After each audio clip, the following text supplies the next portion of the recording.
Stocks plunged Monday across the board, with the S&P 500 entering a new bear market as investors sold stocks amid worries that the Federal Reserve will need to be more aggressive to tame inflation, sparking fears it will trigger a recession.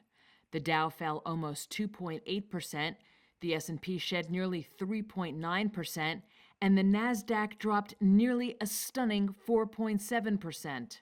The benchmark S&P has fallen for 4 straight sessions and is now down more than 20% from its most recent record closing high.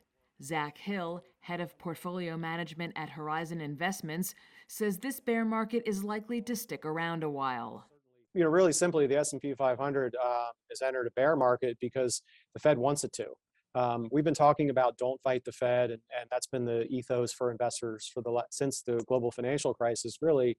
And in 2022, when inflation is the number one issue, don't fight the Fed means tighter financial conditions, which means lower equity valuations, wider credit spreads, and a stronger dollar. So we've seen all those so far this year, and until we see inflation start to come under control, we think it likely continues. The longest bear market ever for the S&P lasted just over 5 years, while the shortest lasted just over a month, according to S&P Dow Jones indices.